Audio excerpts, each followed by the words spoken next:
Friends, ఈ రోజు మనం బుట్ట చేయి అనేది ట్రెండీ అయినా మనకు ఓల్డ్ అయినా చాలా ఫ్యాషన్ గా ఉంటుందండి. అది తొడిగే వాళ్ళు షోక్ గా తొడగొచ్చు, చాలా అందంగా ఉంటుంది. కానీ దాన్ని పెట్టే విధానం నేను ఇప్పుడు చూపిస్తాను చూడండి.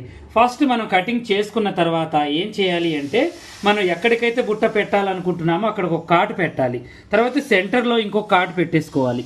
పెట్టిన తర్వాత దీన్ని మనం ఇలా తీసి ఉల్టా సీదా చూసుకొని లైనింగ్ ఒకవేళ ఉంటే జాయింట్ చేసుకున్న తర్వాత ఫస్ట్ చిన్న చిన్న కుర్చీ ఇక చూడండి, ఇలా మనకి ఒక పాయింట్ మందం, ఒక పావించి మందం, ఇంకో ఇలా కుర్చీ అనేది మనకి మధ్య సెంటర్లో మనం కాటు పెట్టాము చూడండి, అక్కడ దాకా పెట్టాలన్నమాట. సెంటర్ నుంచి మనం ఏం చేయాలంటే ప్లేట్ పిరాయించాలి. అంటే మనం దానికి ఎదురుగా ఈ పిల్టులు అనేవి ఎదురుగా పెట్టాలన్నమాట. ఇలా అప్పుడే మనకి బుట్ట అనేది లేస్తుంది, దాని యొక్క అందం నీట్గా ఉంటుందన్నమాట. ఒకవైపే పెడుతూ ఉంటారు చాలామంది, అందువల్ల బుట్ట అనేది ఎప్పుడూ లేవదన్నమాట. అలా ఇప్పుడు ఇలా పెట్టి చూడండి మీరు.